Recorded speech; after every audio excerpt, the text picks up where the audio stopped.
Hair fall తో బాధపడుతున్నారా? 150+ branches ఉన్న అడ్వాన్స్డ్ గ్రో హెయిర్ క్లినిక్ లో ఫ్రీ కన్సల్టేషన్ కోసం కాల్ చేయండి. ఇరాన్ పై దాడుల తర్వాత పశ్చిమాసియాలో అశాంతి నెలకొంది.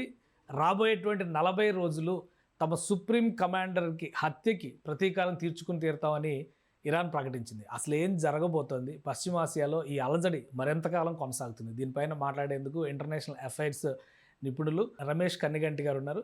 రమేష్ గారు నమస్తే అండి. నమస్తే అండి. రమేష్ గారు, ఎవరు ఊహించలేదు పట్టపగలు అటాక్ జరుగుతుందని, అందులో కూడా డైరెక్ట్గా సుప్రీం లీడర్ని లేపేసేంత దారుణమైన అటాక్. ఏంటి ఇరాన్ పర్యవసానాల తర్వాత ప్రపంచ రాజకీయాల మీద జరుగుతున్నటువంటి పరిణామాలు ఏంటి?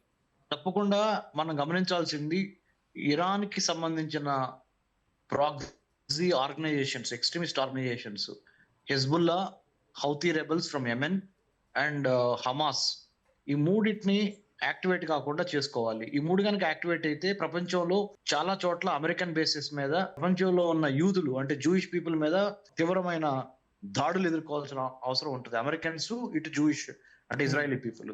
That is number 1. Number 2, Iran లోపల అంతర్యుద్ధం స్టార్ట్ అయ్యే అవకాశం ఉంటుంది.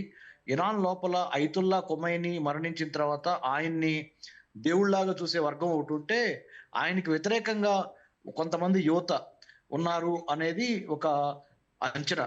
సో ఆ రెండింటి మధ్య కనుక యుద్ధం జరిగితే అవి అంతర్గత యుద్ధంగా ఏర్పడి సివిల్ అన్రెస్ట్ వచ్చి, పొలిటికల్ అన్రెస్ట్ వచ్చి దేశం మొత్తం కుక్కలు చింపిన విస్తరలాగా అయ్యే అవకాశం ఉంటుంది. సో అది రాకుండా గనక ఇరానియన్ లీడర్షిప్ గనక జాగ్రత్త పడితే వాళ్ళు ఇరానియన్స్ అందరూ యునైటెడ్ గా ఉంటారు. ఇరాన్ యునైటెడ్ గా ఉండకుండా ఉండటానికి అమెరికా, ఇజ్రాయిల్ చాలా హోంవర్క్ చేసింది ఇంత ముందులే. ఇజ్రాయిలీ మొసాద్స్ అంటే ఇజ్రాయిలీ స్పై ఏజెంట్స్ ని మొసాద్ అంటారు, మొసాద్ ఏజెన్సీ, గూఢాచారులు. అట్లానే సెంట్రల్ ఇంటెలిజెన్స్ ఏజెన్సీ సిఐఏ, అమెరికాకు సంబంధించిన ఎక్స్టర్నల్ ఇంటెలిజెన్స్ చూసేది సిఐఏ. ఈ CIA, Mossad, they have done lot of homework before they have even invaded Iran yesterday on 28th of February 2026. So since they have done a lot of effort on human intelligence, visual intelligence, imagery intelligence, satellite and other intelligences, they also have been concentrating to hit physical space of Iran, political space of Iran, cyber space of Iran, maritime space of Iran and manufacturing space of Iran. Okay, ఈ అన్నిటి చాలా 1 by 1 stage ప్రకారం కొడతా వెళ్తూ ఉంటారు. ఇప్పుడు మనం ప్రపంచం మొత్తం ప్రార్థించాల్సింది, ఆపాల్సింది ఏంటంటే ఇది అణ్వాయుధ యుద్ధంగా మారకుండా ఉండాలి. ఎందుకంటే ఇజ్రాయెల్ దగ్గర న్యూక్లియర్ వెపన్స్ ఉన్నాయి, ఇరాన్ దగ్గర న్యూక్లియర్ వెపన్స్ ఉన్నాయి. బట్ ఇరాన్ దగ్గర ఇంతవరకు టెస్టెడ్ న్యూక్లియర్ వెపన్స్ లేవు అనేటువంటి మాట, ప్లస్ అణు నిరాయుధీకరణ చేయడం కోసమే యుద్ధం జరుగుతుందని ట్రంప్ అంటున్నారు. ఇజ్రాయెల్ దగ్గర క్రెడిబుల్ ఇంటెలిజెన్స్ ఉంది, ఇరాన్ దగ్గర nuclear weapons already uranium entries జరిగిందని. పాకిస్తాన్ కి అణ్వాయుధాలు ఇచ్చింది ఎవరు? ఇరాన్ వాళ్ళే. For your kind information. అవును అవును. సో వాళ్ళు చెప్పి మనం నమ్మకూడదు. మన ఇంటెలిజెన్స్ మనకు ఉంది. ఇప్పుడు కౌంటర్ అటాక్ కూడా ఒకేసారి 27 ఎయిర్ బేసెస్ ని, యుఎస్ ఎయిర్ బేసెస్ ని టార్గెట్ చేసేంత కెపాసిటీ ఇరాన్ కు ఉందని ఈ రోజు అర్థమవుతుంది. అంటే ఒక స్ట్రాంగ్ రిటాలియేషన్ జరగబోతుంది ఈ రాబోయేటువంటి రోజుల్లో అని అనుకోవచ్చా? 100%. ఈ సెకండ్ స్టేజ్ లో ఏమవుతుందంటే, ఇరాన్ తో పాటు చైనా గాని,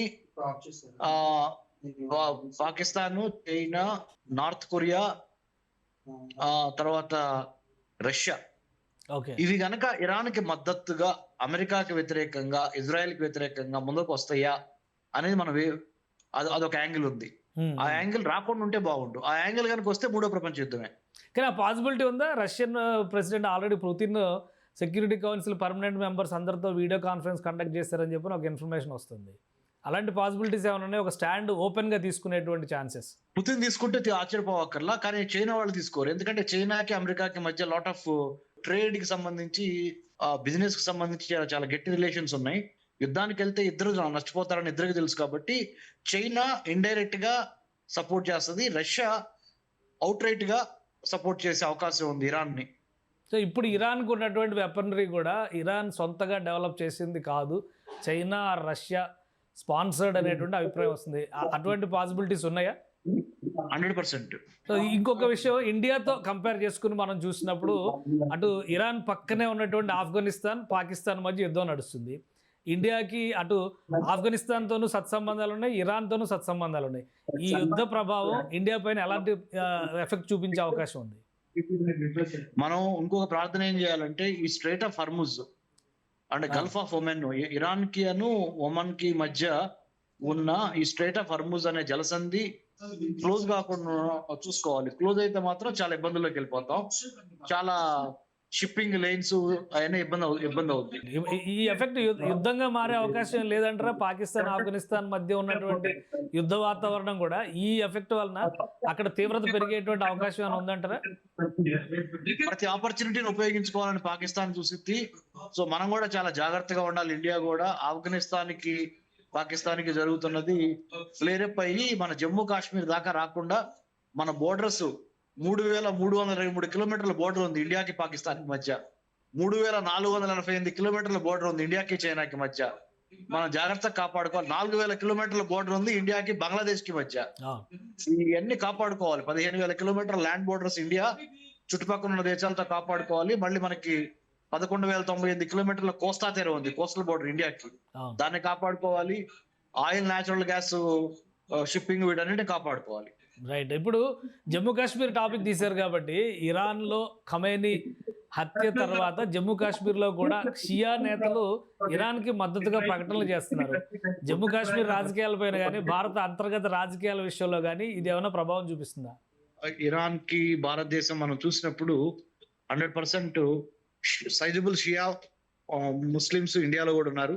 కాబట్టి మనం సెక్యులర్ ఫ్యాబ్రిక్ ఆఫ్ అవర్ కంట్రీని కాపాడుకోవాలి. లౌకిక రాజ్యం, మన సున్నీలు షియాలు మనందరం మన ఇండియాలో ఉన్న వాళ్ళు మాత్రం మనం ఆ ఐకమత్యం చూపించి మన భారతదేశం తరపున కలిసి పనిచేస్తున్నట్టుగానే ఉండాలి. కానీ అందుకనే అతి త్వరగా యుద్ధం ఆగిపోతే అందరికీ మంచిది. మనము ఇజ్రాయెల్, అమెరికాని సపోర్ట్ చేయకూడదు. యుద్ధానికి సంబంధించినంత వరకు ఇరాన్ కూడా సపోర్ట్ చేయకూడదు. యుద్ధాన్ని ఆపటం కోసమే మనం ప్రతి ప్రయత్నము, ప్రతి ఎఫర్ట్ అదే ఉండాలి. రైట్. థ్యాంక్ యూ రమేష్ గారు విశ్లేషణ అందించినందుకు. ఇది జై హింద్. ఇరాన్ ఇజ్రాయెల్ మధ్య రాజుకున్నటువంటి వివాదం యుద్ధంగా మారింది. ఆ యుద్ధం పశ్చిమాసియాలో అశాంతిని నెలకొల్పింది. దాని ప్రభావం భారతదేశం పైన కూడా పడే అవకాశం ఉంది. కాబట్టి యుద్ధ నివారణ చర్యలే భారతదేశానికి ముఖ్యమని రమేష్ గారు చెప్తున్నారు. మరోవైపు మూడో ప్రపంచ యుద్ధంగా మారేందుకు అవకాశాలు కూడా ఉన్నాయి. ఇందులో వ్యతిరేక కూటమిగా చైనా, రష్యా లాంటి దేశాలు బలంగా నిలబడితే కనుక ఇది మరింత ఉత్పాతంగా మారే ప్రమాదం ఉందని హెచ్చరిస్తున్నారు. ఇది స్పెషల్ డిస్కషన్. Keep watching.